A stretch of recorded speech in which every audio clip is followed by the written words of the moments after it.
What up, what up, what up, what up, what up,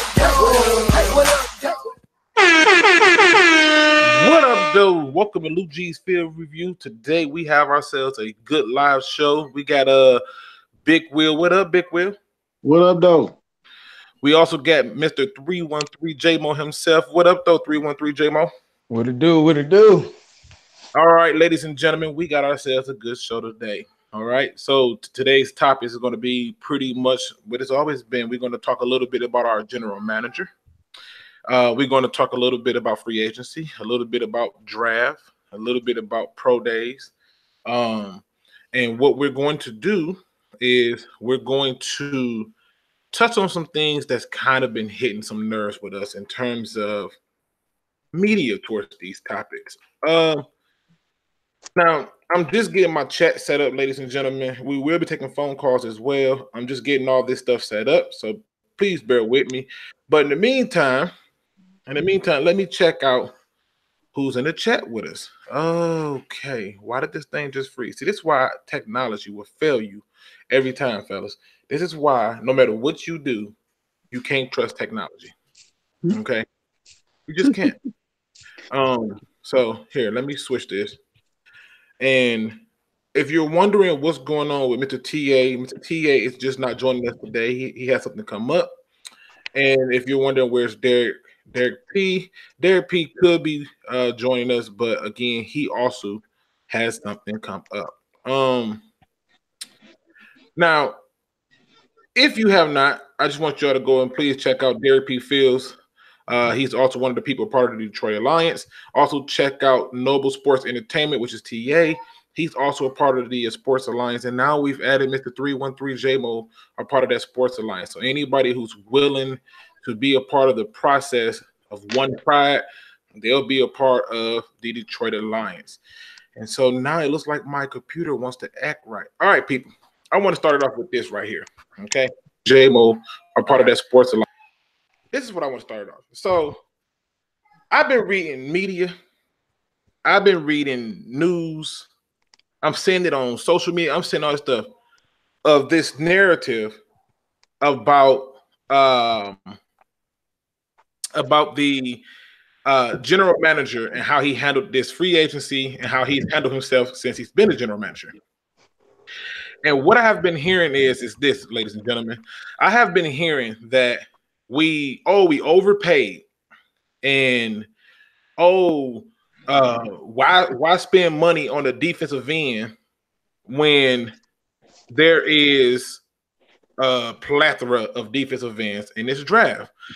And when I heard all this stuff, I got to thinking, this free agency, who has not overpaid? I mean, if you really be honest with yourself, who has not overpaid this free agency? You know what I mean? So this is my question to you fellas, okay? And I'll start with you, Big Will. What is your opinion of the general manager? Because in my eyes, he's doing good. And these other YouTubers and media outlets and stuff are killing me softly with this dumb stuff. Okay, well, this is the way I look at it. I'm telling people this all week. I say if I was starting my own business and I'm going to spend money, I'm going to go spend money with the people that I feel comfortable with all the people that's talking about they get people from New England and all this other type of stuff. I mean, if you know what the guy's about, that's where you want to spend your money at. You're getting guys that's 25 years old. They're young. They're experienced. They done been there. They done been in championships. They've been in the playoffs. They done did all this, and you want to rather go with a rookie that hasn't been nowhere? Right. Right. I mean, exactly, man. I take a proven commodity over a crapshoot any day. Yeah, you know, and the biggest part is you getting guys who's been in your system. So that means it's not even a learning curve. Most of these other free agents that people are getting, it's going to be a learning curve. These guys got to learn the system. They got to get it in. They got to get the playbook. They got to do that. He's getting guys that already know his system.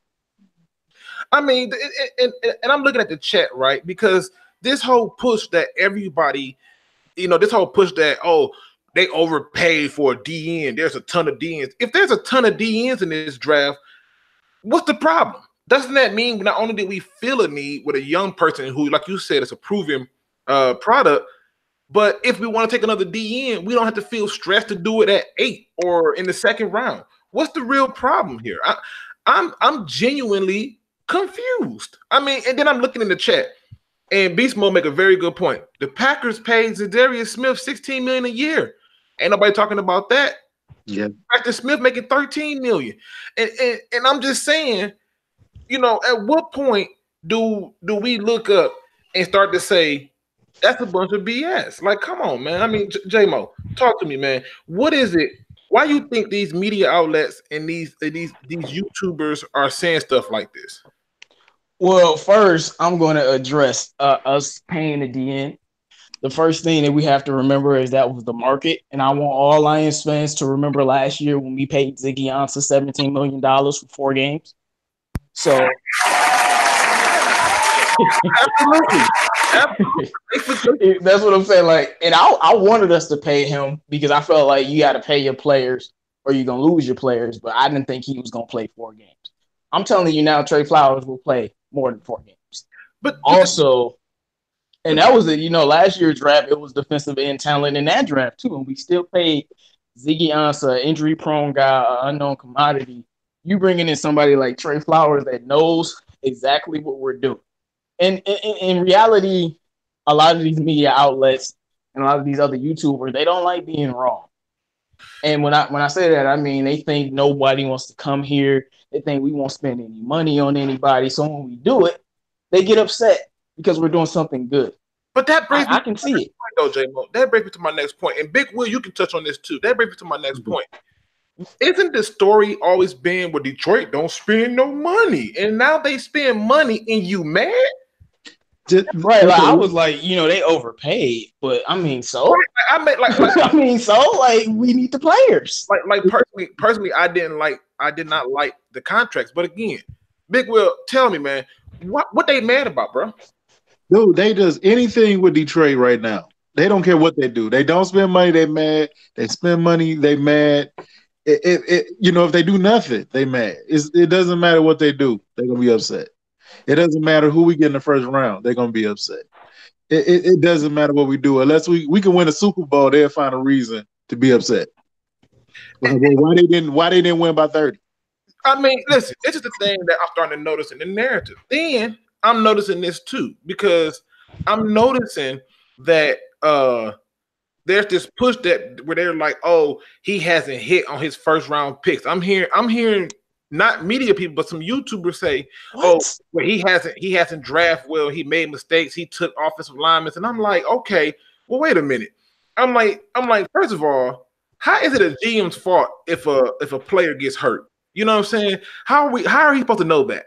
And then if that ain't enough, the question becomes, what pick did he take that you don't like? Like this was like said, like, oh, well, he missed on TJ Lane. Okay. I went through and I took a look at Ozzie Newsome. And if anybody know who Ozzie Newsome is, that was the former general manager of the Baltimore Ravens. You know how many picks he missed on versus that he got hit on? Like, come on now. Miss me with the BS. And I want to say, the thing about Bob Quinn is every single free agency period and draft period, he always gets the biggest need. Whether TJ Lane turned out how it is, whether Rick Radner turned out how it is, we needed offensive linemen, and we got the best guys available. When we got Marvin Jones and Anquan Bolden, we needed receivers. We got the best guys available. And, you know, we needed a linebacker last year. We got Devin Kennard. We needed a pass rusher. We got the best guy available. That's all you can do. And Big Will, have you not noticed this trend, though? Have you not noticed this trend? And I don't know if you heard the interview with Glover Quinn a few weeks back where he talked about how Lions fans are so scarred and so hurt that they can't get past 1957. And he like, I wasn't even here. I wasn't even born. Have you noticed this negative narrative to just attack everything the Lions do? Like they sound like scorn, like ex-lovers or something, man. It's crazy, man. Have you noticed that negativity? Yes, I notice it. I notice it every day. I went on to a talk show thing earlier today with what was his name? Cris Carter. He was doing the same thing. Remember Calvin Johnson? He dogged Calvin Johnson. Calvin Johnson had a good game. He had to go back and apologize. This year, he dogged every move the Lions have made. I'm like, man, this is all they do is dog us out. You know, they always talking about, well, at least he went to the Lions where you know you're not going to see him in the playoffs or this, that, and the other. I'm like, man, we an up-and-coming team right now. And And I just nobody want to gives let us people credit know for the things we've we been trying to to the do. playoffs 3 times. You know, Right. Hey, we trying to didn't win a build game, something, yeah, man. but it ain't like we Well, like last decade we went to the playoffs more than we've ever went. So I just need to put that out there. but let's be honest though. Now, really quick, I always go through when I do my chat. I know there's some regulars here. I appreciate y'all supporting us and coming through. I'm seeing some people like Jimbo G. What up, though? I'm just giving Marcus Willis. What up, though? Beast Mode. What up, though? Elijah. What up, though? Morgan. What up, though? Bruce Holmes. What up, though? Tim Matheson. What up, though? Raph. What up, though? We got Neil. What up, though? I mean, these are the things that I'm looking at, people. Let me just go ahead and jump into this, okay? Because I've been trying not to rant. I've tried my best not to rant because I don't get it. I don't get it.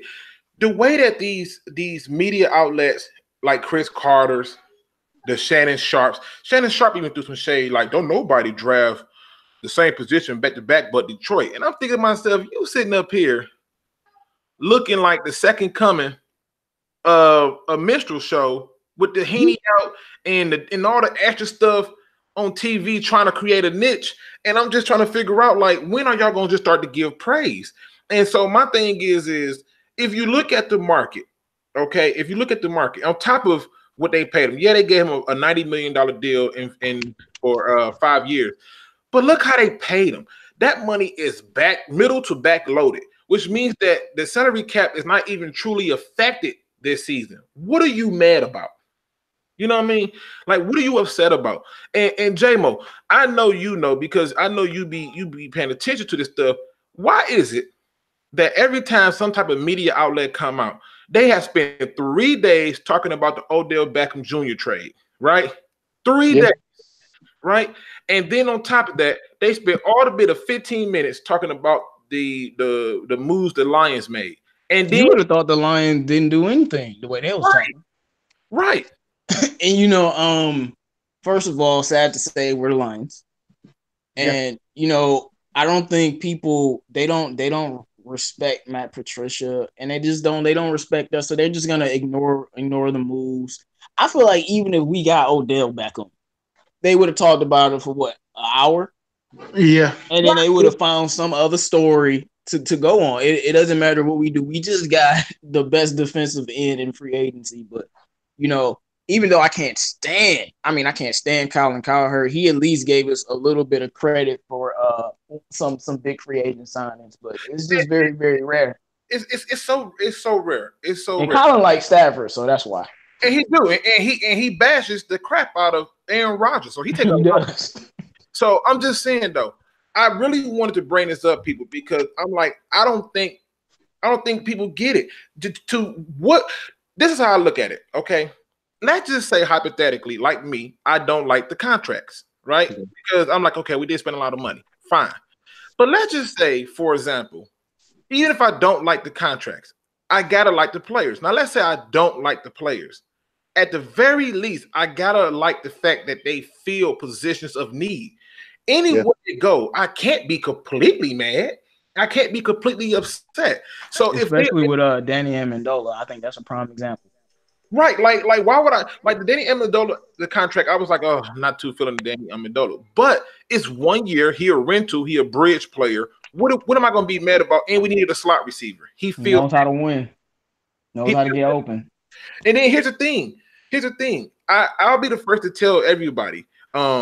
And we're gonna get into that too, because I know we had a lot of people talking about pro days and Khalil Hodge. I got so many messages about Khalil Hodge, and we're gonna talk about it. But okay. I mean, I just don't understand how these people come up with this stuff. And I see a lot of Detroit versus everybody messages in the chat, and it should be, because people just don't understand that when we do something good, give us our praise. That's all I'm saying. Give us our praise that we did for what we did good. Now, to switch gears a little bit, I want to jump into the pro day, because our Detroit Lions look like roaches scrambling to all these different pro days. Okay, all right. It's crazy. It's crazy. So I got some messages from people who said that Khalil Hodge, ran a what was it? He ran a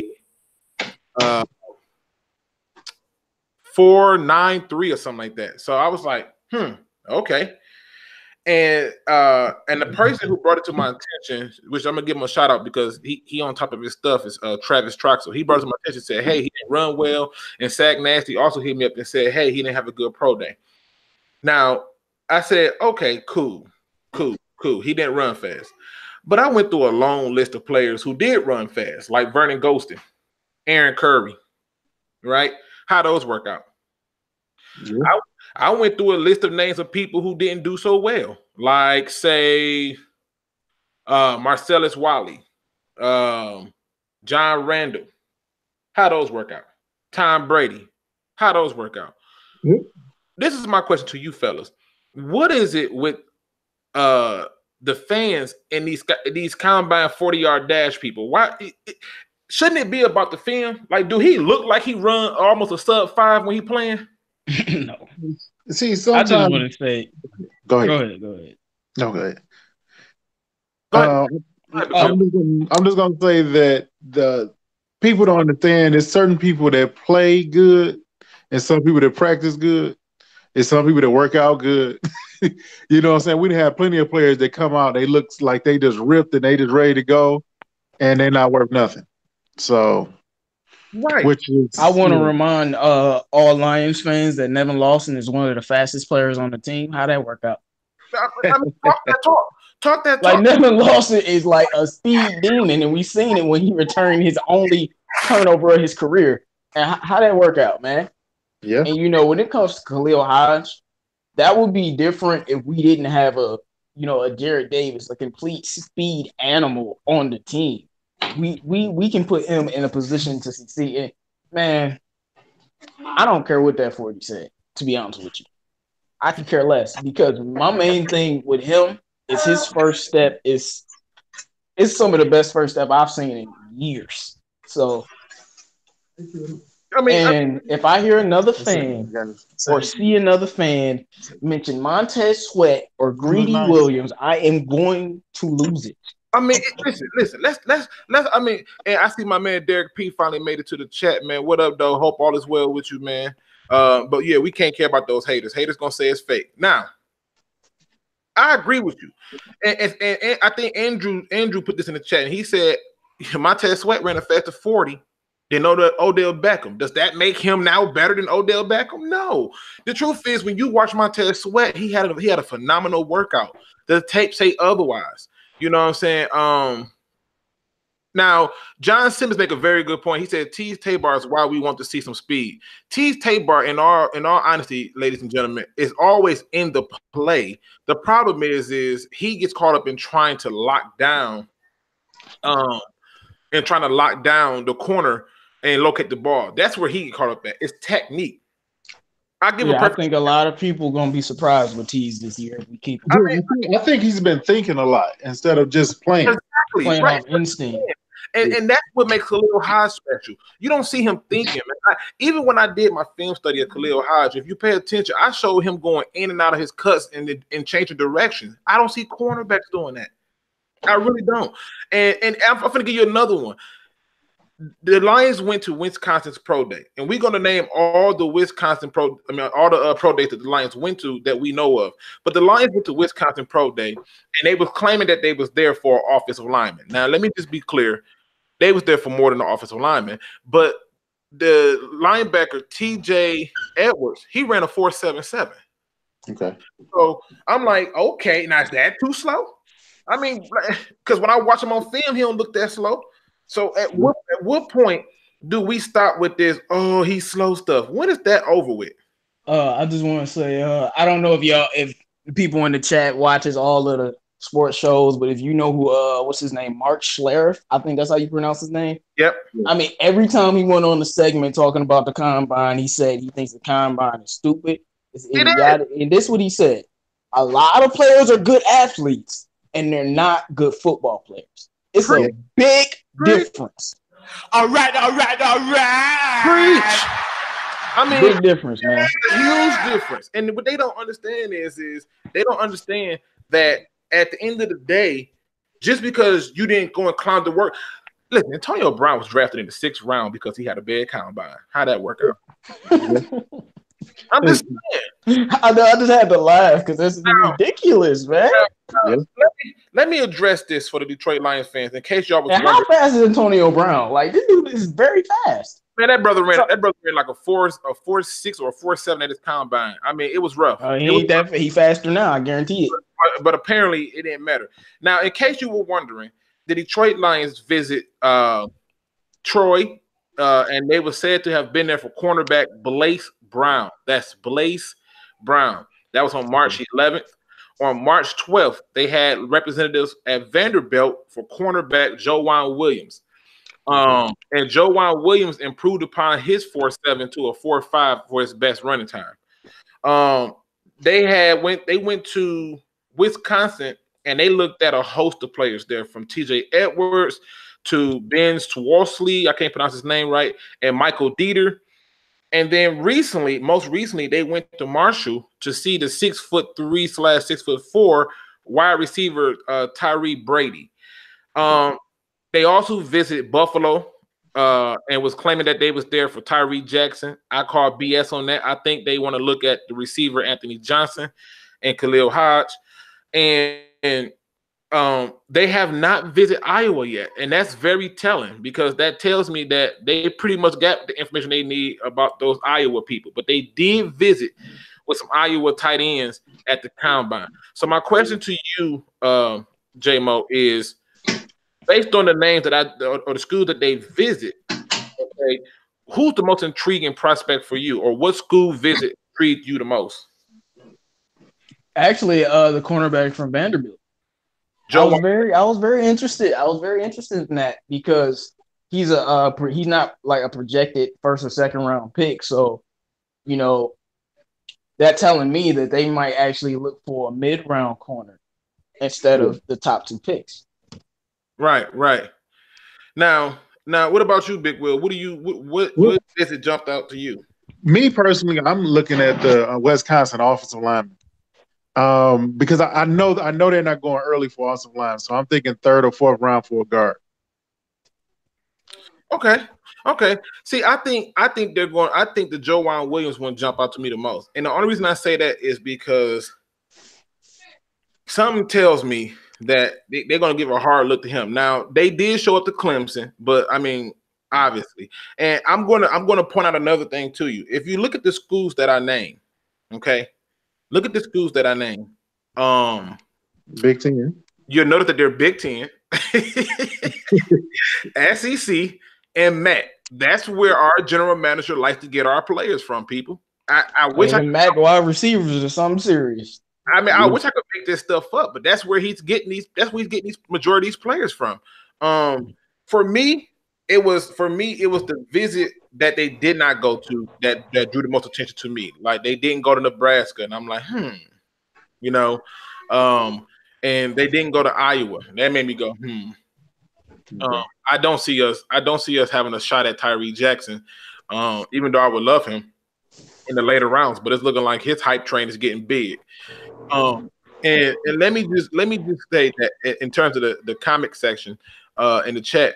It says, these pro days, the guys almost always improve their 40s, kind of just takes it with a grain of salt. That's what Michael say. We know that, and that's what I'm saying. These 40-yard dashes don't mean nothing because football is not played in a straight line. Yeah. So Andrew says I feel like the only time a 40-yard dash would mean something is when Quentin Williams runs what he ran, because that's different. Because we know he has all of the tools, and then you run like that's alarming. Yeah, I mean, and that's the truth. If you're telling me a big guy can do it, cool, but I don't really care about that. I still don't care about it because I watched what's the guy that was on Kansas City Chiefs? D4? Huh? D4 Justin Houston? No, the D tackle. I'm drawing a blank on his name. The big guy, he huge. Oh yeah, I can't remember his name. I can't think of his name, but anyway, he had an unbelievable combine. Fast as all get out, speed and everything.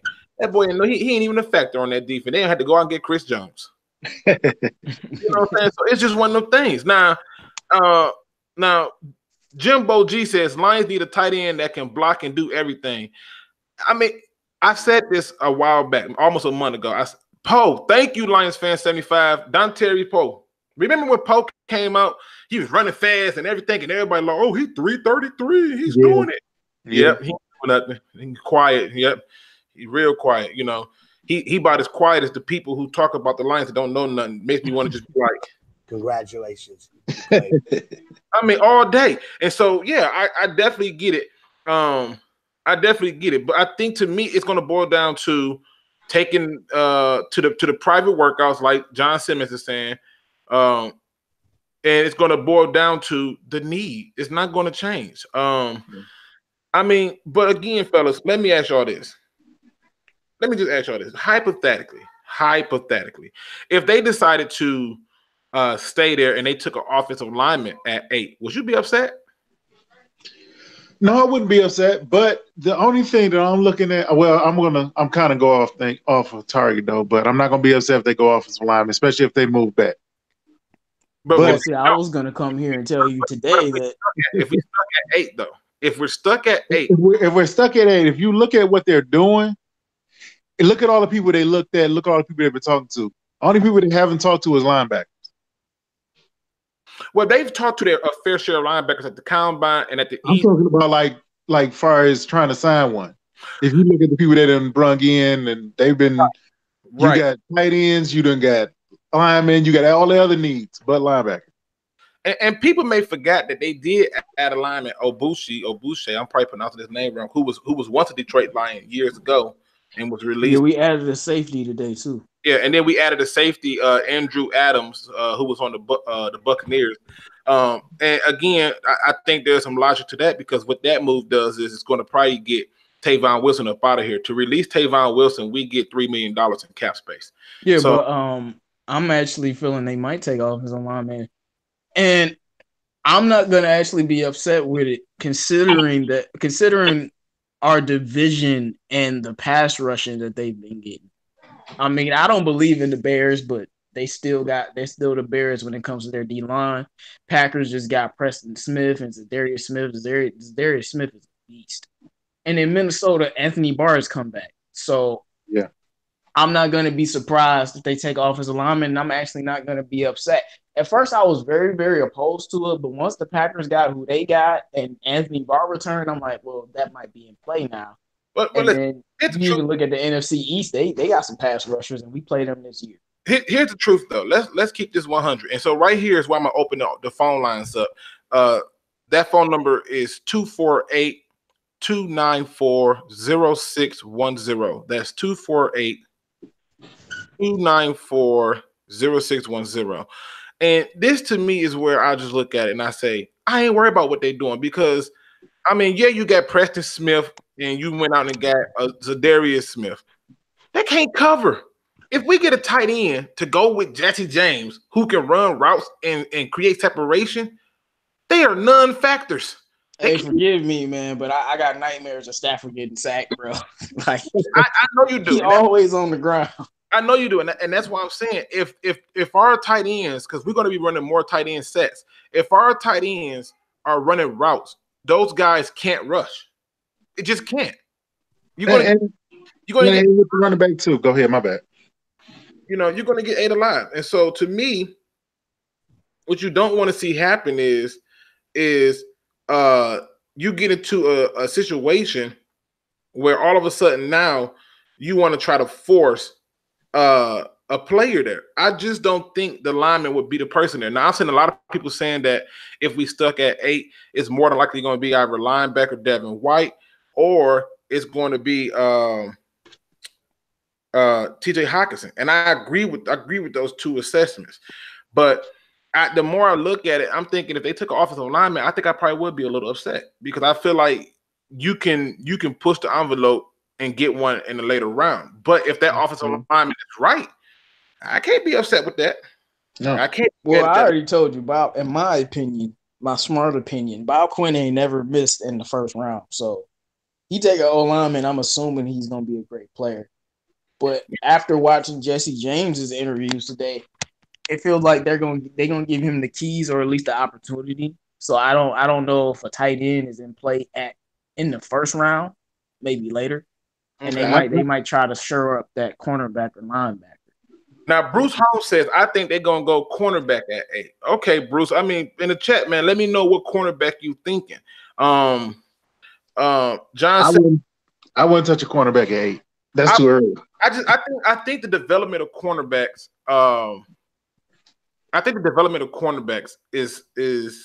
is not what people think it is. I mean, Green Bay took 2 of them and got torched. I mean, look at what about Denzel Ward though? I'm just saying, but look what team he on. I mean, can we give him credit to the defense getting to the quarterback? I mean, if you being honest about it, like let's keep it 100. Now Bruce Holmes said he believed that they're gonna go Murphy. Let me tell you something. There are very few players that they can take at 8, and you ain't gonna hear not one word from me. And Murphy is one of those guys. Because if at all, nothing else, I know he gonna hit you. I don't care what else you may get 1,000 catches on him. You gonna know his name because he gonna stamp it on you with a hit. I know he ain't afraid of that part. That's part of his game. He ain't afraid of. So I can see that happening. I can see it. Mars Landon says Murphy good at 8. I can see it happening.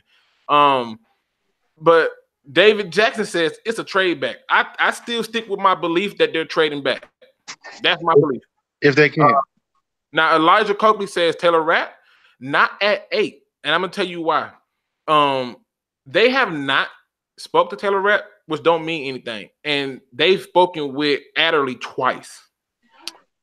And so, based on the formula that I've managed to figure out, Adderley fits the conferences that he liked to draft from. So I can see Adderley being a possible pick if we trade back. But I'll certainly take Rapp if he's there in the second. Part of me is feeling they just gonna go best player available. I mean, they are. That's why I think they might stay at 8.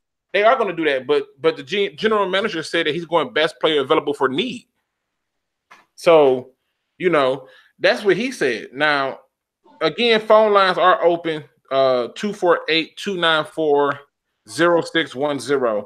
If it's not answering, please let me know because this phone system I freaking hate it, and I'm just doing my best to make this thing work. In my opinion, I think that it's going to be a tight end, and it should be a tight end. And I think in the second round, we're going to find some way to trade up and take a safety. So I think we're going to get 2 first-round picks because we're going to find a way to trade up in the first to take a safety. You think we're going to take a safety? It's you know what? They went out, they added some more depth. I think they want to dump Tavon Wilson. And because like I said, they want that $3 million. And I think if you just follow the money, yeah, I can see that being the case. I mean, we got Tracy Walker already. We do, but here's the thing.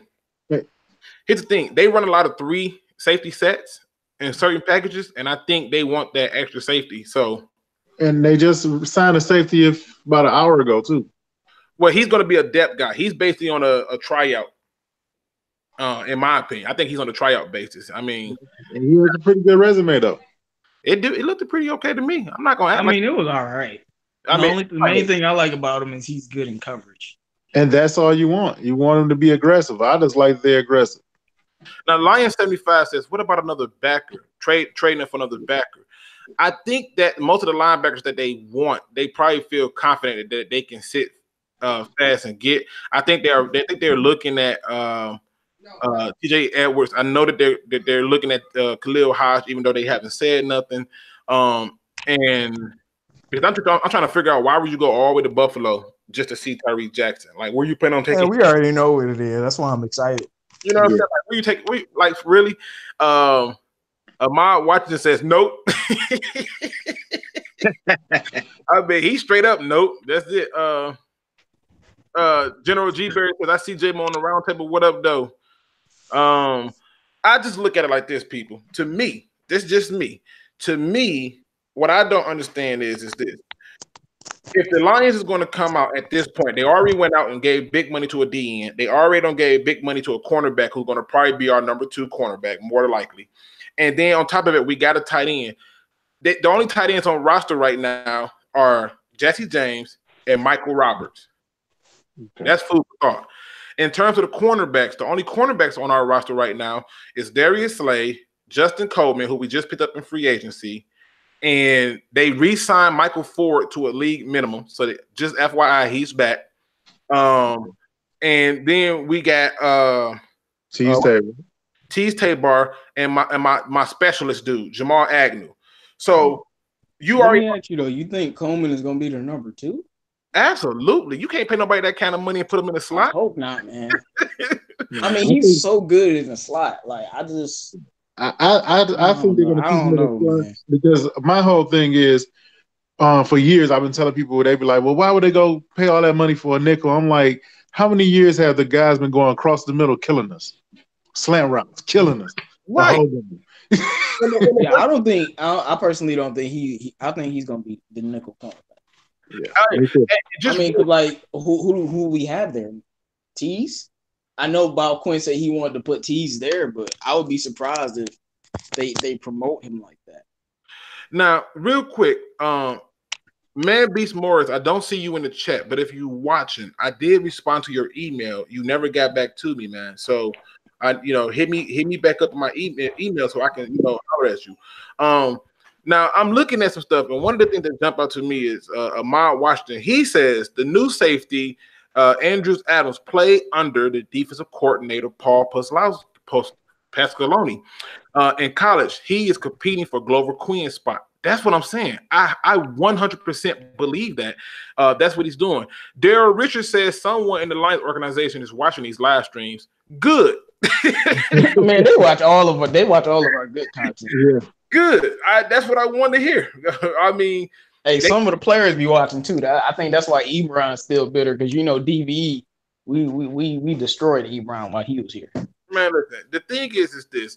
I always said that when it comes to this football thing, there's going to be people who just report what they see, do no research. And if you always pay attention, I end my shows and don't be no chump, do your research, because I truly believe that the information is out there. I'm nothing special. I just do my research. And on top of that, I played this game. And so there are people who are putting stuff out like, are the Lions going after Eric Berry with $29 million in cap space? $9 million of it goes towards the draft class. And I got people asking if they going after Eric Berry. Eric Berry get paid, man. Come on. I want Zach Brown, man. Zach Brown. You know what? Zach Brown is out there. Zach Brown is out there, but there's another person who got released, and it gave me some cause for concern because I was like, yo, I hope like hell that this is not true. But I was sitting up there looking, and they were saying that what is the guy's name? Not Zach Brown. Nick Perry from Green Bay? Nick Perry, yes, thank you. They were saying that Nick Perry got released. So I'm like, okay, Nick Perry got released right? And that thing I know, I started seeing messages like, man, we could be going to Nick Perry. And I'm like, no, we not. Man, if the Packers releasing somebody, I don't want them. I'm sorry.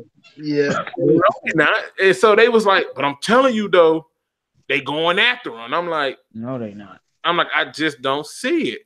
And then the name that popped up that somebody said, and I said, yep, that makes sense, was the Jets release Isaiah Crowell. And I was like, oh, Lord. I could see that being an actual running back they would take, but I really believe that they're going to look at running back in the draft. What do y'all see them doing in terms of getting a backup to carry on, draft or free agency? We start with you, JMO. I wanted to get Isaiah Crowell in free agency last year. So really? I mean, I don't necessarily know what they're going to do, but I actually think they're going to go in the draft this time. Okay. You think they're going to draft? Big Will, what you think they're doing? I believe they're going to draft too because I think they don't want to blow all their money. Which everybody wants them to do. But. I was going to share this screen so y'all can see this. This chat blew up quickly with the word draft. Yeah.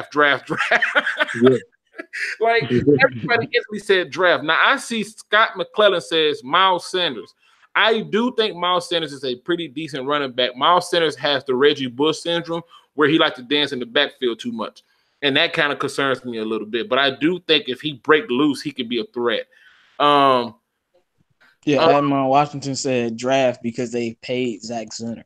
Exactly, but they gave him a league minimum, and Zach Zenner is going to be considered like our north and south runner. Zach Zenner ain't finna juke you out. He just gonna get what you take. Now, Jimbo G said Eric Berry wanted more than $9 million. He's sleepy. And when people are sleepy, they should get rest. And Derek Richardson says draft because of Zach Zenner. Yeah. Nice compliment for Carry On. Marcus Willis says Ozigbo. I still hope they get Ozigbo because I can tell you the teams who have been at Ozigbo's pro day: the Bears, the Vikings, and the Green Bay Packers. All three teams in our division was at his pro day. And by the way, he ran a 4.5. He put the 225 up 19 times in case those combine junkies, in case y'all was wondering. Okay.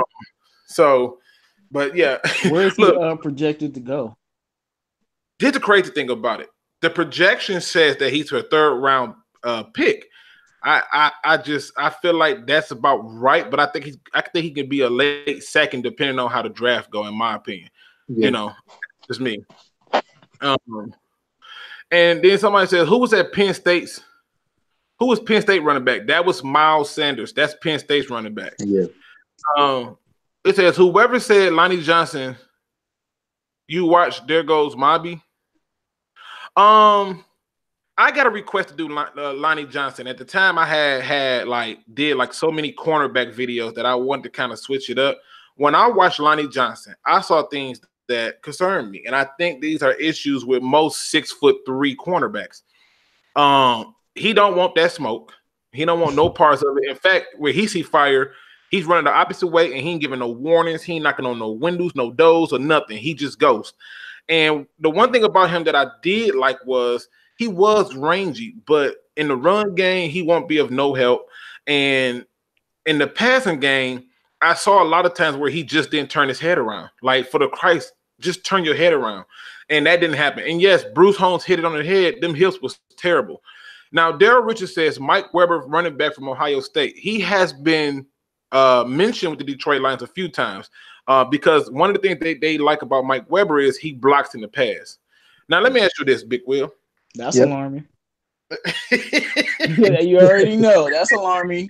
Y'all need to look out for that now. Let me ask you this. If they're going at the running backs for pass blockers, do that concern you, Big Will? Basically. Yeah, because that means they're gonna be throwing a lot. But I just don't think that's gonna be the issue because one, everybody forgets they have the fullback coming back this year healthy. Right. That they drafted in the 7th round last year. And this is a guy who is known as a blocker. He blocked for 1,000-yard running back before the end. So I'm waiting to see how this guy turns out. Now, we got Walter Davis who says, what about Holyfield? Here's my thing. I could have sworn Holyfield had some off-field issues. And if that's true, according to our general manager, he wants good people. And I got the quotation fingers up, even though y'all can't see them. He wants good people. So whatever that means. I mean, just like they say they want good people, but they also met with Ed Oliver at the combine. So I'm just saying. Ed Oliver is too good. I mean, they met with him, but I mean, again, they met on your running back thing. I think the main reason why Zach Zenner is still on his team is because he can block. Yeah, but they already have that. Right. So, I mean, if they want a running back that can block, I don't have any problem. I'm just tired of seeing Stafford get hurt every time. Just on the ground. Amir Abdullah couldn't block to save his life. Theo Riddick blocked good occasionally. We need somebody that's going to handle that. Listen, I am going to do a video breaking down the Detroit Lions cap and breaking down and predicting the 53-man roster pre-draft and then post-draft. So you'll see 2 videos on that. So stay tuned for those. Now, I'm seeing some people come in here and say, like, HELL, nah, Holyfield too slow. And I see that we got somebody who says they like Alex Burns. I'm seeing a lot of David Montgomerys. I don't think we're going to have a chance at David Montgomery. I think David Montgomery fit exactly what we do, but I don't think we're going to have a chance at him. Right. I'm just saying, man, if Eric Berry won $9 million a year, he's sleepy. Man, I think Eric Berry's lost a step. I don't necessarily want him. He hasn't played in 2 years. Nobody know what step he got. And that's the problem. I mean, he came back and played for the Chiefs at the end. Now, did y'all happen to hear that Ha Clinton Dix signed with the Bears? Man, Yes, I so did. trash. Like, I don't know why. How he keep getting why? Thank you, Bears. He didn't work. Thank you. He signed with the Kenny Bears. Galladay gonna stiff arm him again. Yeah. Thank you, Bears. You got rid of Amos and you downgraded. That's what I'm talking about. Yeah. Did y'all happen to notice that Golden Tate got paid 4 years, $37.5 million to go and we play him this year? Yeah. Well, the Giants needed somebody. Man, they didn't need him that bad. $13 million a year? That's a lot. Maybe they did. What did I tell you, man? Stafford got these receivers looking better than they are, man. People think Golden Tate, no offense to Golden Tate, but they think he's like a great receiver. Man, he's playing with Stafford, bro. Listen, we talked about this the other day. We talked about get rid of Marvin Jones. I bet you Marvin Jones is gonna be highly touted. Yeah. Okay. Here's the thing, and that's why. And y'all trying to bring me back to that general manager stuff, and these YouTube people and media people who keep trying to talk about the general manager. If you have a legit slot receiver that's a threat, doesn't it open it up for the outside guys like Kenny Galladay and Marvin Jones? And then if you so focus on the slot receiver, right? And you got a guy like Jesse James, you got to pick your poison. Yeah. Take the slot receiver or Jesse James. And if you don't, I'm gonna dot you up down the field. I mean, one thing I did notice about Jesse James and Amendola, I can't get his name out right. The main thing I learned seeing about both of them is they run that slant a lot. Yep. And they're good at that slant and getting away and getting distance. So if you got both of them doing slants, and that's all New England run is a bunch of slants. Yep.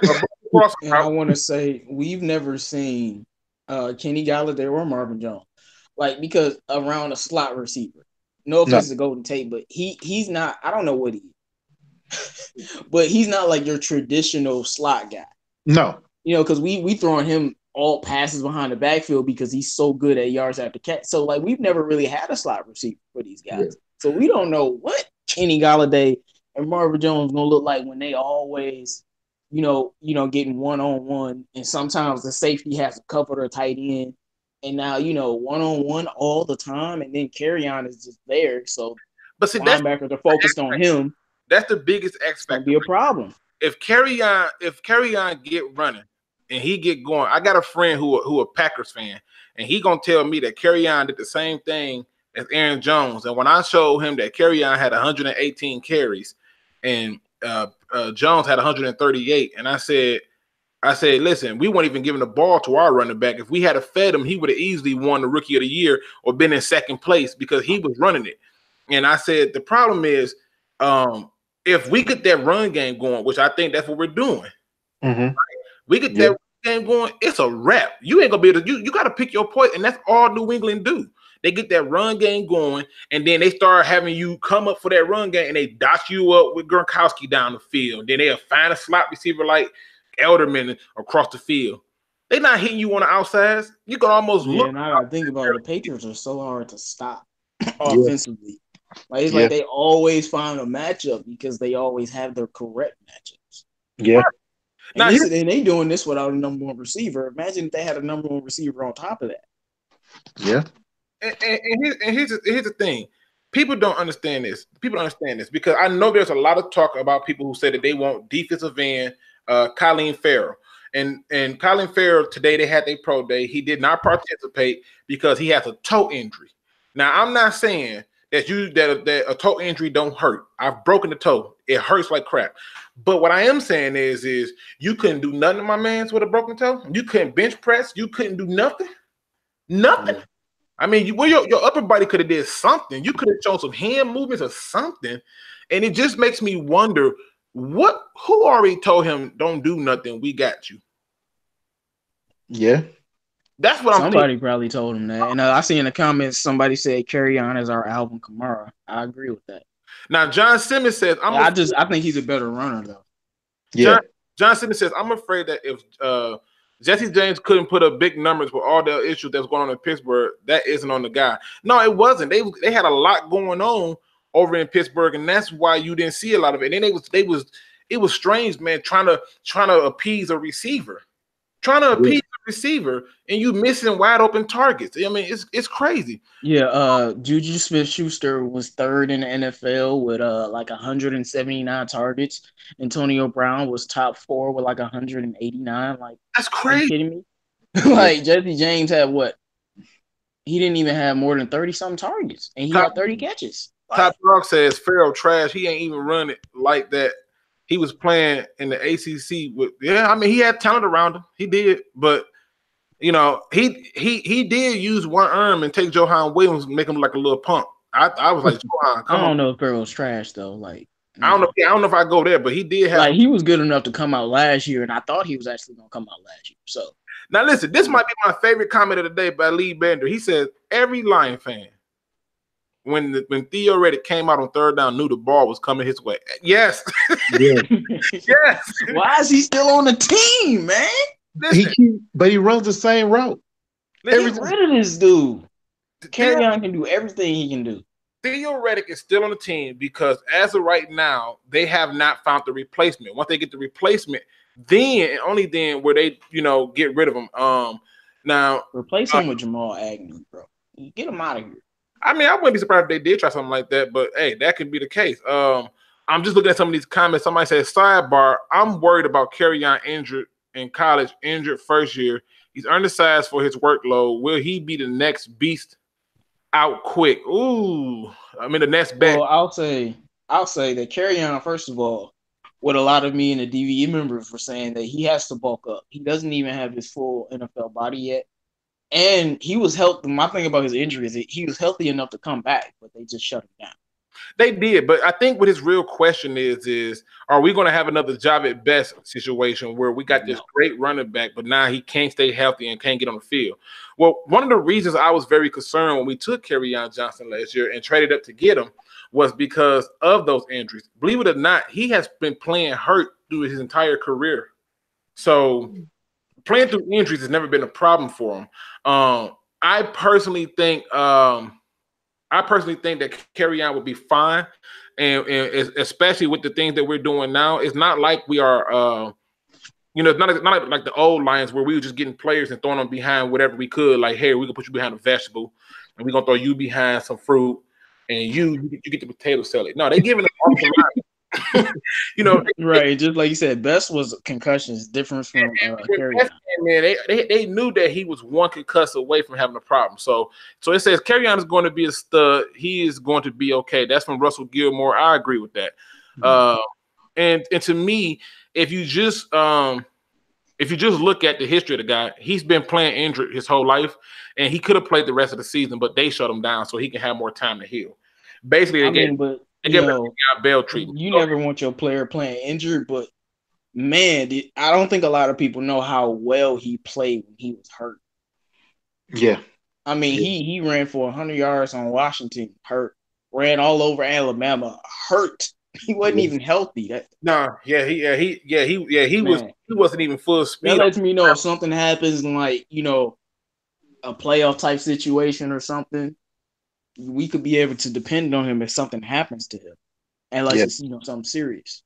Now, Andrew Saley says that Monday night game against the Bears where Javed Best ran for 60 yards, I thought he was the real deal. Javed Best was the real deal. In fact, that was the season that Matthew Stafford threw for 5,045 touchdowns and 17 interceptions. That was 2011.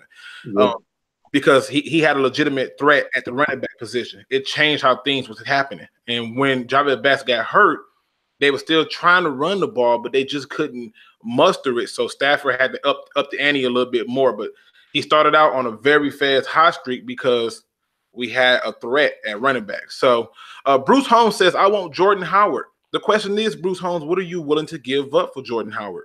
Yeah. What are you willing to give up for Jordan Howard? Nothing. I mean, if they come at me with a late pick, probably a fifth or sixth, okay, I'll do that. The Bears not going to give them to us anyway. I couldn't wait for the Bears to get rid of him, man. They disrespecting Jordan Howard, man. Now, Big Will, you brought this up earlier. I remember when we wasn't on the air, you brought up the fact that Duke Johnson is on the trading block. Yes. So Duke Johnson from the Browns, who still has 2 years left on his contract, is on the trading block. My only concern is I think they might want at least a fourth for Duke Johnson. Would you give up a fourth for Duke Johnson, Big Will? I will say a fifth. I would do a fifth. Fourth is a little too high for me. Okay, but I will do a fifth. Okay, what about you, JMO? What are you willing to give up for Duke Johnson? I like Duke Johnson, but I think I'm on board with Big Will. I'm not giving up more than a fifth. If I give up a fourth, I got to get like a six-pack or something, right, or another player. Back. You got to give. I'm not gonna give up a fourth. I'd rather draft a running back in the fourth, honestly. I mean, but the question becomes: if the running back you take in the fourth, would they be better than Duke Johnson? I like Duke Johnson. If I wouldn't personally trade him for a fourth, but if I found out the Lions did it, I'm not going to be up in arms about it because I like Zach Zenner a lot, and I think he's underrated because he's a white boy. People don't think he can run the football, but we need some guy that can carry the entire team. And I'm not saying Zach Zenner can't do it.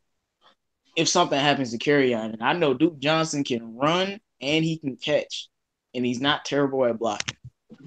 King Deviate, what up, though, man? Welcome to the show. Like the names I'm not seeing, I'm shouting out. Now, I've seen a lot of people say Duke Johnson is a better version of Theo Reddick. That's rough. And I've seen a lot of people saying no more than a fourth, fifth, sixth. Somebody feel like Zach Zenner should be given opportunity. Forget the rest of that stuff. I like Zenner, man. Here's the truth. The Detroit Lions are not done, ladies and gentlemen. They're not done. All you have to do is and this is what I'm telling y'all. I'm serious. Just go and write down the Detroit Lions roster and look at who's at quarterback, who's going to be starting running back, the starting receiving core, your starting tight ends, your starting offensive line.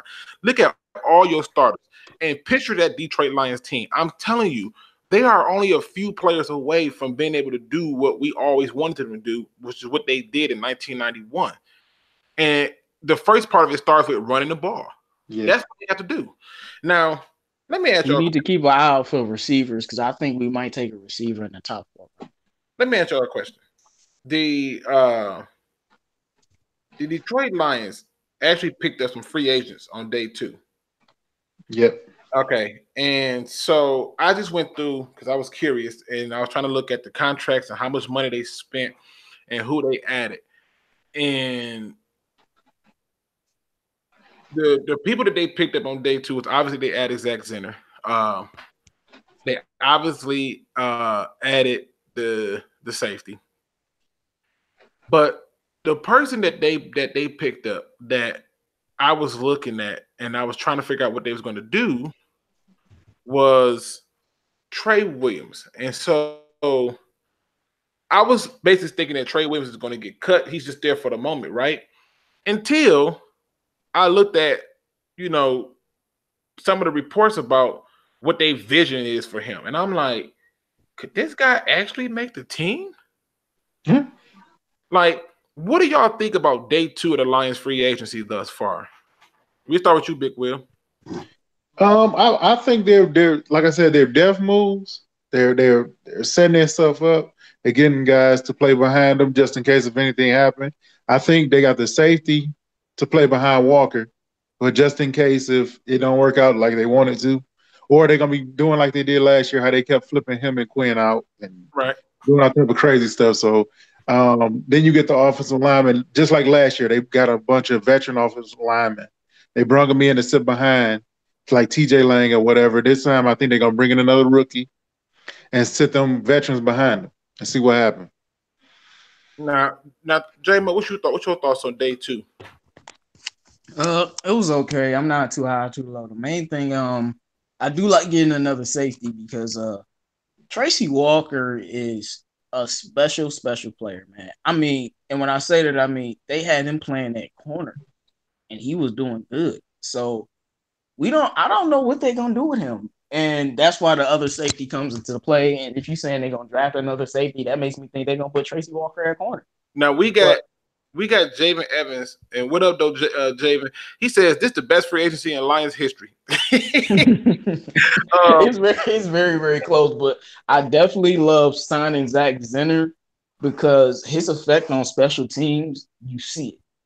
Like we know he's a running back or whatever, but like I love how versatile Zach Zenner is, and I don't know, I just feel like he's there when you need him the most. He's reliable.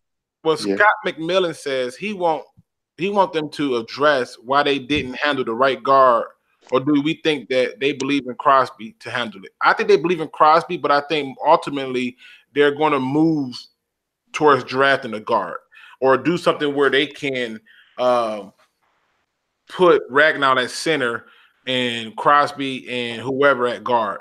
And so that's what I think they're going to go towards. Now, I see Beast Mode, who gave a long laundry list of people who he said the Lions cannot and should not draft at 8, and he good. And it went like as followed. No Montez Sweat. no Greedy Williams. These are the people he just does not want to see. He says no Rashawn Gary and no Metcalf. And I agree with those. As long as I don't see no names at 8, I'm good because Metcalf he ran fast in a straight line. Who cares? Rashard Gary, again, I'm still waiting on somebody to show me what was his signature game. In the case of Montez Sweat, again, somebody please direct me to his signature game. What game that he had that stood out to you that you was like, whoa, that guy can play? And in the case, basically the 4 most overrated players from the country. Basically, and in the case of Greedy Williams, I just, which by the way, if y'all pay attention to 97.1 the ticket, Mike Valenti is pushing the Greedy Williams train hard. And I'm just thinking, like, why would you want a player who take plays off? I don't want that at all. So, just saying. Other notable news is I am going to be doing the draft sometime this weekend with the draft board that you, the viewers, have created. Mm-hmm. So, if somebody is taken that's on that draft board that you don't like, remember, y'all created it, not me. Traycon Campbell says, I'm looking at Oliver at 8. He can rush the passer. We have enough run stoppers up front, no pass rushers. What up, though, Campbell? We got a lot of pass rushers. I think we do have a lot. I mean, if you just look at the fact that they still got Kennard, they brought in Flowers to kind of be a pass rusher. Okawara, Jared Davis had 7 sacks. They have them. Quandre Diggs can rush the passer. Like, we got pass rush. But the thing about Ed Oliver that stands out for Ed Oliver and why he could be a possibility, somewhat of a possibility, is because they're looking for versatility. Colin Zealey, what up, though? Let me see. He says, do you see them picking up 2 running backs in this draft? No, I see them picking up 1. And that one that they're looking for needs to be a power back with enough one cut and speed. To me, that's let me ask you this. This is way out of left field. What if we took a running back at 8? There's no running back that could go there. Hold on. Say that again. What you say? Say that again. I said, what if we took a running back at 8? Say that again. Go ahead. Say it again. I just want you to say it. I'm just saying, I don't know what the Lions are doing. They're not going to take a running back at 8. But. I'm just saying that's how I feel about it. If they take a running back at 8, because you said it, somebody needs to get punched. Okay, you can't be having those. Don't even put that in the universe, man. Don't do that. Don't put that in the universe. Don't. You know what? Let me give you a more.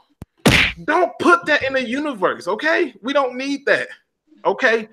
Oh my God! Now you got me scared, man. No, man. You know they're not going to do that, man. Come on. But I don't even want you putting that out there just in case. Man, we got the DK Metcalf out here, man. That's worse.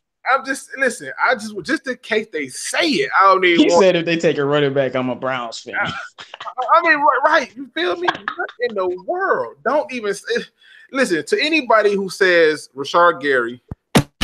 If you say Montez Sweat. If you say DJ Metcalf, okay, I'm just trying to help y'all out. If you come and you even say running back, I had to give you 2 punches because you needed a left and a right hook with that one. Yeah. Don't y'all have to understand? They're looking for versatility. They're looking for people who can play more than one position because it makes it hard for their defense to be recognized, and it makes it hard for you to figure out what they're doing on offense.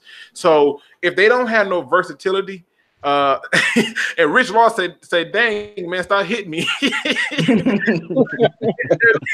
They're looking for versatility, people, and that's what they're trying to see. They're trying to get people who can play more than one position. So when they come out, you don't know what's going on.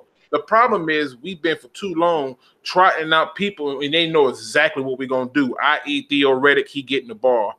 And I'm with Antoine. Sweat was the worst one, so that's why you got to hit him. Elijah says, "Who's the best hybrid strong safety, free safety?" That's a very good question. In my opinion, the best hybrid strong safety, free safety is Taylor Rapp, and then follow right behind Taylor Rapp. I personally think that the next man up on that list is going to probably more than likely be Abrams. He's probably the next. Taylor Rapp. Taylor Rapp is probably number one in terms of versatility. Corner, free safety, strong. He can do it all. He's probably one in my book. Let me see what we got here. Andrew says, "I like the linebacker." Brian Farrell says, "This is not a Matt Millen draft." Preach. We got Charles Woodson, top dog. Okay. Brandon Anderson. Thornhill, I think, is a very good, versatile safety, but I don't know if you can throw him at corner and get production. How highly projected is Taylor Rapp? Taylor's is projected to be a second-round pick. The problem I have with that is I think he's more closer to the first round than people think. And I do like this one right here. I like this thing. Elijah says, "We need an enforcer."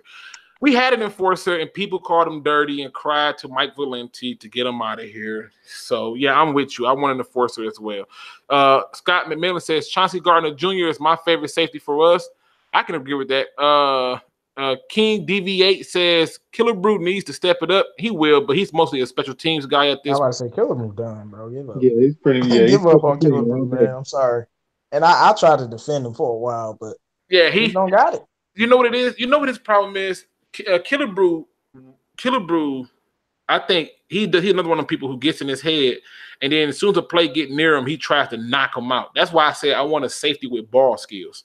Yeah. Andrew Selly says he like Devin Bush. I would too if he was 6'2" or 6'1", you know. But he's not. I think we should trade back and pick up more picks. I think they are going to trade back. Let me ask you this, fellas. Let me ask you this. Right now, who do y'all really think are Detroit Lions' best chances for trading? Best prospects for trading?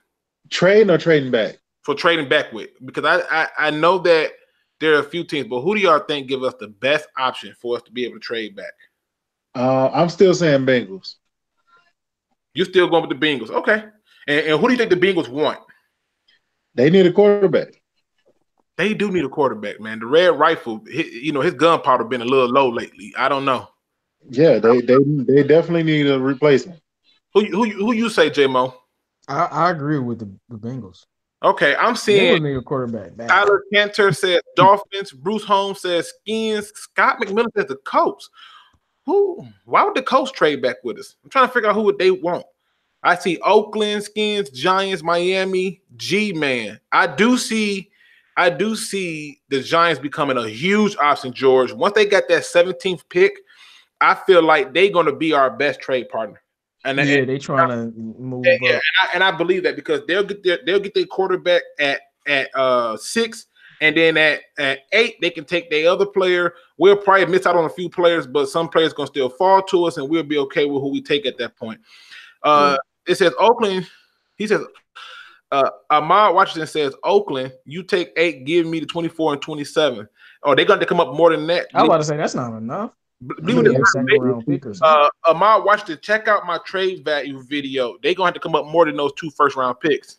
You'll be surprised with what they had to give us to move up from 24 and 27 to 8. Yeah, I don't think people realize like these top 8 top 9 pick. Like, it Evaluate costs them a top lot to 10 move picks, up, yeah. even 2 spots. Now, Bruce Holmes says the Colts are up to something. D. Williams said they also need a tight end. So if you think they're gonna take a tight end, then I'm probably not willing to talk to the Colts. Why you think? I thought they had a tight end. I mean, that's what I'm saying. Like, Lee Bender says the Broncos, Bengals, and Oakland, and I even seen the Patriots as being an option. Patriots, I don't see the Patriots them. are I an don't think I option. ever see them trade up. Patriots are always an option. Okay, I mean, right, there is a connection there. The Colts will want Hawkinson. They need a blocking tight end. Okay. Oh, they do they? Oh, I guess. That's Eric, very interesting. I guess Eric Ebron ain't doing that part of the game, huh? He takes a break on that time again. I guess so. Now, Jimbo G says it would be a bad move if Lions pick up more picks. Oh, Jimbo, you got to talk. You got to tell us more about this. Why so? Tell us more about this. Brendan Anderson says Colts have Eric Ebron and Jack Doyle. Right, yeah. So, yeah, I don't see them taking a tight end. I forgot about that. So, and Scott McMillan makes a very good point. Patriots seldomly trade up. I mean, true. Yeah, but somebody got to replace Tom Brady. Ooh. Yeah, but the next best quarterback is what, from Duke? They claim it's from Duke? Jones? Oh, I was thinking about Drew Lock. Oh, I forgot the Missouri quarterback. Lord, geez. Yeah, Drew Lock. I think Haskins and Kyler would be gone, but Drew Lock would be available. Okay, good point. I mean, this, ladies and gentlemen, this is why I can't think of everything. Yeah, General G. Berry says, Jimbo, you have to call in for that one. Yeah, Jimbo, number 248-294-0610. You said that them trading down, getting more picks could be a bad thing. We just want to hear your logic behind it. I mean, that's crazy to me. I mean, to be honest with you, having more picks to me, I don't think ever hurt a team. I mean, it just give you more chances to get it wrong, but it also give you more chances to get it right, technically, right? Yeah, we got 11 picks. I'm going to be dancing because I know 7 of them picks, 6 of them picks are going to be great knowing about Quinn. Yeah. I also want to do this too, because now we know what the contract is for our free agents. What do your grade change on that now? Grade stays the same. All right, and you grade them at what? I had them at a B-. B-. All right, Big Will, what do you grade the Detroit Lions free agency? I'm gonna say A, because I feel like if you need a defensive end and you get the top rated defensive end coming out, you need a tight end, you get the top tight end is coming out. You need a nickel corner, you get the top nickel corner coming out. I'll give you A. I mean, when you put it that way, you make me feel so bad for saying what I'm going to say. Don't be guilt tripping me, man. I'm going to stick with my C+. I still don't like the contracts, but they have all the contracts have an out at the 3 to 4 years. So I'm okay with that part of it. We got an A so far. I mean, let's talk about it, chat. What are y'all giving they draft grades? Did it change now that y'all know what the contracts are? You know what I'm saying? And I think George Morgan hit on it. The O-line and the quarterback coming in together, and Eli can play for another year. Okay. Eli can play for another year. Scott McMillan says B. Kyle Kenter says B-. Sag Nasty says C+. Lions fan 75 says B+. 1991 Max Stag says B+. Jimbo G, I wouldn't be a bad move at all. Just trade with the right people. I got you, bro. Kyle Kender contracts are, yeah, I know. Beast Mode says B or B+. Lee Bender A-. Rich Law, what up, though? He says B+. Daryl Richard A-. Mac Mall, what up, though? He say A-. Brandon Anderson says A-. Man, these A's is coming in quick. Picks, man. Noble Sports Entertainment, Mr. TA himself, what up, though, man? Hope you enjoying your day. He says B. Travis says B. Russell Gilmore, I give them an A-. Nicholas Aaron, B+. Stephen A. A-. Stephen A. If you give him an A-, man, that's what's up. I'm in Washington. Backloaded contracts without the big money coming out this year. A- address most needs. needs. Agree. I can see that. I can see that. They went for football players, not superstar names. Darryl Richards says, #facts. Okay. We got B from Bug Spray, D Williams B, John Simmons B+, Brian Farrell B, Lions 74 B. Jimbo says, I read it wrong. It wouldn't be a bad move. My bad, man. I didn't see no T on there. That's my fault. He said it wouldn't be a bad move for them to trade down as long as it was the right people. Andrew Sales says B+ to an A- range because I don't agree with how much they paid, but they had to do it to get who they wanted. And they had a market. They took players who had markets. Yeah, that's why I gave him a B because the Amendola contract. Right. Antoine Trey Flowers, I feel like we played a couple million more. I'm okay with paying Jesse James. He's 24 years old. So now Top Dog is saying that the Giants want Eli so they can lose more, so they can get the first pick and take Tua. That's a strong belief right there. Jimbo G says A-. Everybody give a happy anniversary to TA and Mrs. TA. Yes, support that. Yes, today is Mr. TA's anniversary. Happy anniversary, man. Happy anniversary, bro. Now Scott McMillan says, but in hindsight, it's obvious that Bob Quinn knew the market because every guy wanted to take instead of because I thought I could get them for $10 million, all got 15 anyway. The market was inflated, making Flowers contract inflated. Yep. Amendola got overpaid. He did. I mean, think about this. Danny Amendola made $6 million last year, and if he just meets certain little things this year, he's going to make $5.75 million. So he took a small pay cut to come in for 1 year.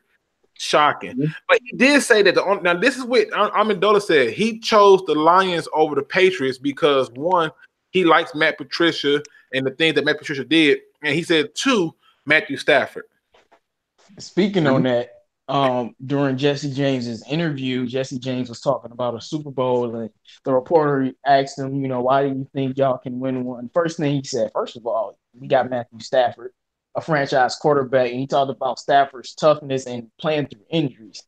And for all you Stafford haters out there, these players know what happens when Stafford be getting 3 broken ribs and still playing the next game. And they respect that because, one thing you want is your quarterback to always be there. I mean, the thing that I look at is, like I said, for the people who are angry with Stafford, I'll judge Stafford when he have a run game and don't perform. So, but when does that ever happen with a good quarterback? Give him a run game and he don't perform. But right now with a run game, I think he's 11-1. So, wait a minute, did you get that post that I sent you earlier about the Pittsburgh fans? Oh yeah, the Pittsburgh fans. So there was a post that Big Will sent me where Pittsburgh fans made the following statement, and what they said is they think that the Pittsburgh Steelers would be just fine, i.e. Ben Roethlisberger would be just fine because just like Matthew Stafford, who got better without Captain Johnson, Ben Roethlisberger will as well. So people are starting.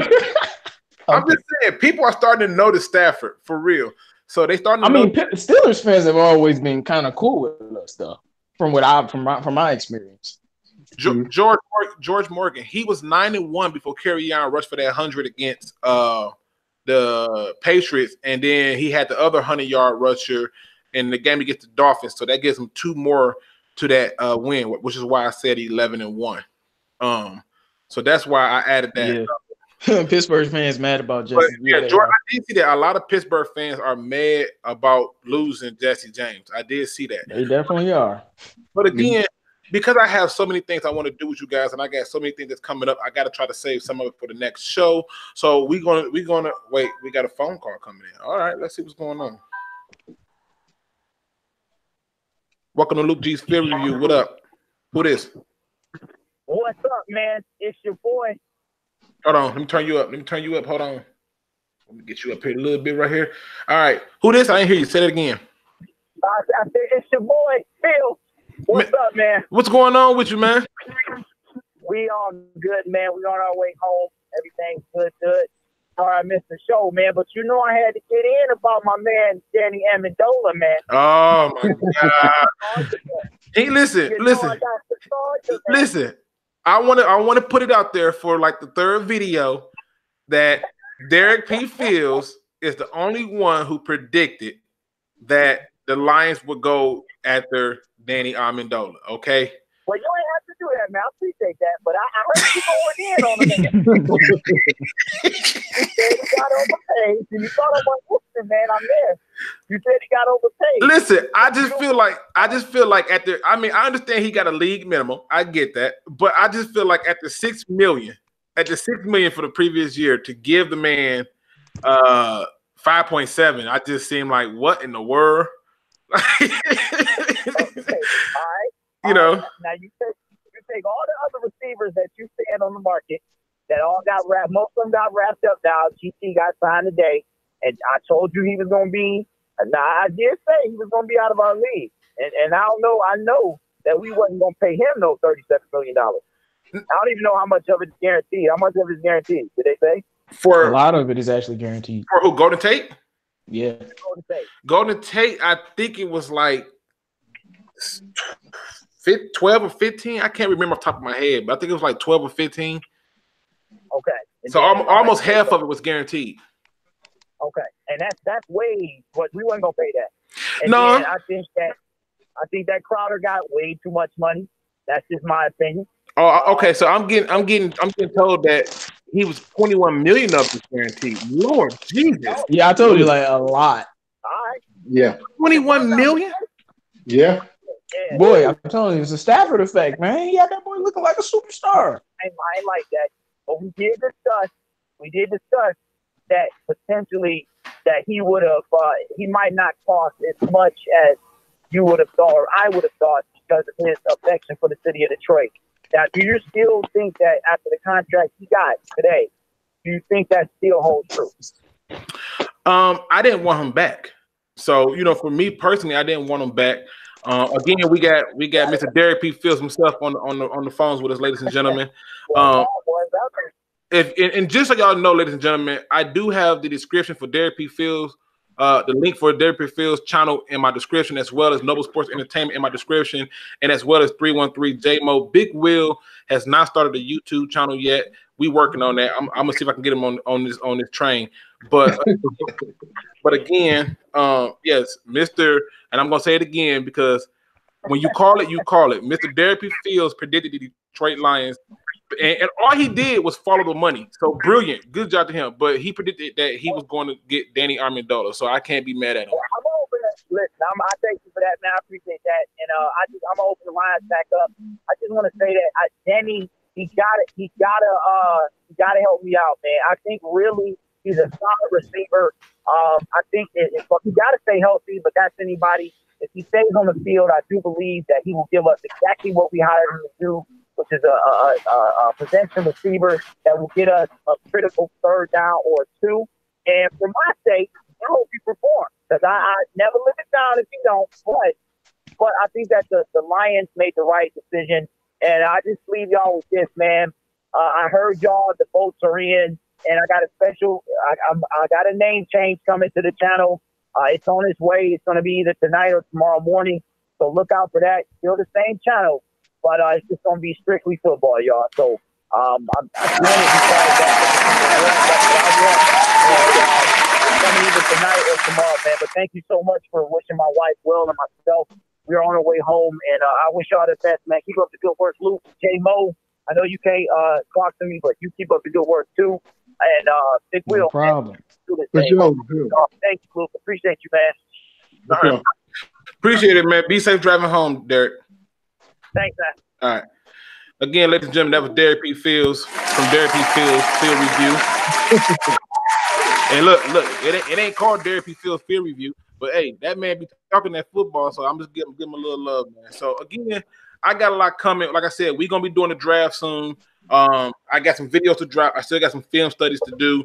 I've been working hard to get those film studies completed so we can get those out and try to pump those out as fast as possible. So as we get ready to end the show, okay, what I want to do is one, y'all can ask any question to any of the three of us right now, and then we'll close the show out. So we give you our brief second to ask us any question you want. Make it very specific to the person you want to answer it. So go ahead and shoot for that in the chat. 313 JMO, what you got coming up on your channel, man? What I have coming up on my channel is we're going to review free agency. We're going to talk about what I think the Lions have done and what I think for the future of this team when it comes to how many games we're going to win this year, even though I'm still waiting on the draft. But we're going to talk about free agency and what Bob Quinn has done. Okay. And I know, Big Will, you working on some things and stuff, so we'll keep that hush until that time come. But when you do it, you got to promise to come on here and announce it so we can get that thing rolling with people to follow you as well. For sure. Now, I got somebody in the chat, Beast Mode, who says, if y'all want a sleeper to look up Jovan Durant, wide receiver out of Florida Atlantic University. He is a slower version of Tyreek Hill. I don't know if I want a slower version of Tyreek. And I did want to say, Golden Tate, the reason why I wanted him to leave is because, for lack of a better word, because of his abilities, he destroyed our offense. All right, well, here, we got some questions. 1991 Max Dad said, what's the deal with the safety from Tampa Bay? The one we just got, Andrew Adams?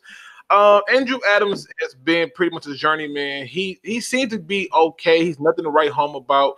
He's nothing to get excited about, but he has a ceiling, and he certainly has potential.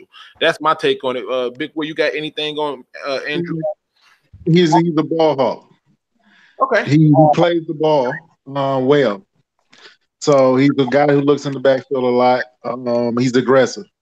So that's why they wanted to get him. Okay, and JMO, what you got? Or you ain't familiar with him, right? No. Okay, so Risky asks, at Luke G, what kind of offense do you think we will have? We're still going to stick to the zone run, but it's going to be more of a power. So they're going to mix it in between the zone run and the power, similar to what the Minnesota Vikings did. Not so much as what he did with the Seahawks, but what he did with the Vikings when he got a chance to have Adrian Peterson. And that was where he ran a power zone where he let Adrian Peterson pick the zones, and then he worked off of that running game to set up the play action and zone reads to hit him in the middle of the field and the outside. So I can see that being our offense going forward. 313 Dramo, with free agent cornerback on the market now, do you think we will be a steal and to go across from Darius Slay? Well, I really don't like any of the free agents out there. But really? But if Ronald Darby, has he been signed? He has not been signed. He got a visit with the 49ers, but no. Yeah, see, actually, what I think the best corner, we just talking about in general, the best corner just left the Bears. Bryce Callahan, I know he's a nickel corner, but to me, he's the best corner on the market besides Darby, but I would take Darby. But I don't think that would be a steal, though. I want to go in the draft to get a corner. All right. Lee Bittner says, Luke G, what are the chances do you think we get stuck with the hard knocks? 0. Matt Patricia and Bob Quinn is going to fight hell and high water to keep that out of Detroit. I think it's like a 0 chance that it happened. They don't like people on the inside no more than how it was with New England Patriots. Brandon Anderson says, any thoughts on running back Rodney Anderson from Oklahoma? I like him. I mean, to be honest with you, I think if he's put in the right situation, like i.e. Detroit, where you're going to have 2 blocking tight ends and an offensive line that's improved, I think that can work really well. So I think that's a definite good move there. Other questions I see is any. Oh no, wait a minute! I'm going to read the same one. This is what happens when you don't scroll down. See, I says I wanted the Lions to get Darby so bad. That's Andrew.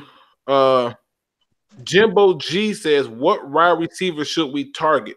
3 receivers in particular that I think we should target in the draft.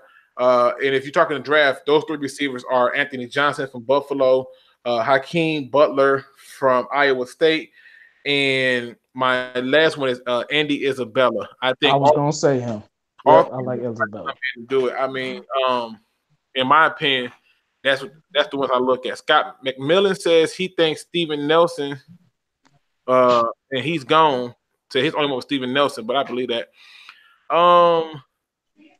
And then we got Ronald Darby is meeting with Kansas City Chiefs. Okay, Jordy Nelson got released today. Yeah, he's probably gonna go back to Green Bay. You know, him and Aaron Rodgers got a love-hate thing going on. What Travis Troxel said, will we take how will we feel about taking Crowell or Duke Johnson? Or would I go after or we go after Bryce Love late in the draft? I'll take Crowell. I'll take Crowell. If the price is right. Yeah, the price got to be absolutely right. I think I'll take Crowell because right now that's the easiest route, the cheapest route to get a player and not go for broke. I think Bryce Love is going to fall to maybe the 5th round, and the question becomes, how healed is he? That's the real question. Yeah. And Brandon Anderson says McCole Hartman too. So I mean that's another receiver that people are talking about. Hemp Shivers and Jimmy Moreland are some of the good cornerbacks to situation. Had kind of sleepers. Okay. I think, man, listen, Beast Mode been doing the research, man. Beast Mode serious. Beast Mode serious in the street. I mean, anything else y'all want to add, fellas? Because like I said, I want to go ahead and say some of this because when we do the draft, and I'm gonna have that draft coming up, and you know that should be fun. And then on top of that, I got some more big plans coming. So you know, I just can't wait to get to those. I just don't want to give it all away today. You got anything for us, Big Will? No, I'm good. But I enjoyed the show today. Man, I appreciate you for coming on, man, and filling in. You did a phenomenal job, and you know we gotta have you back on. You know I rock with you, man. Sure. JMO, what up, though? You got anything you want to add before we hop off? Yeah, I do have something I want to add. When it comes to what I think about Bob Quinn and what he's done here over in free agency in the draft, I would give him a B grade.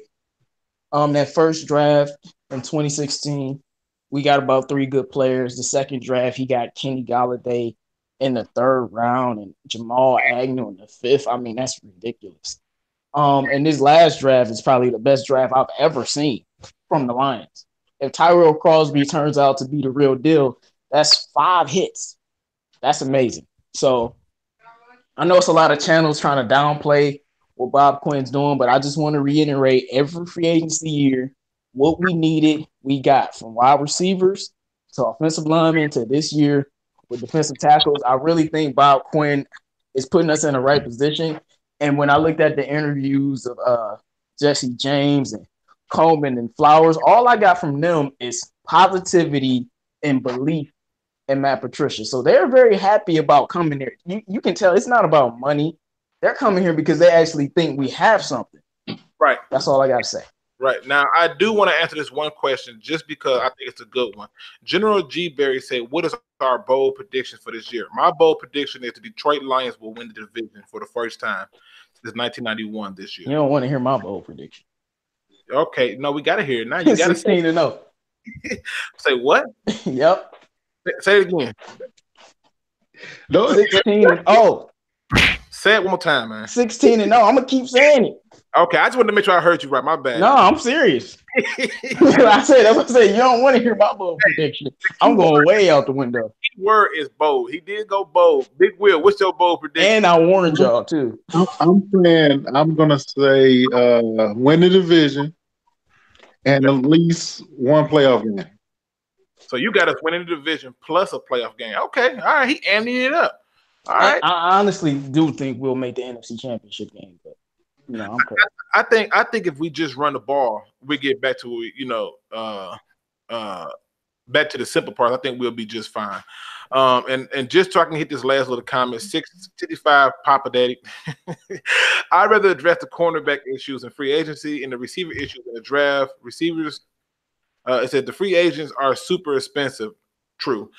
I mean, but that's it, ladies and gentlemen, for tonight. Thank you all for joining in with us and being a part of Lou G's Field Review. Hopefully you enjoyed the show. I have so much more comments. Please stay tuned. Please do go check out Derrick P. Fields. His link is in my description, as well as Noble Sports Entertainment. His link is in my description. And 313 JMO, because JMO talks basketball. I don't. I'm all strictly football. So if you want to hear some basketball and football talk, please check out 313 JMO. His link is also in my description. Thank y'all so much. And as always, don't be no chump.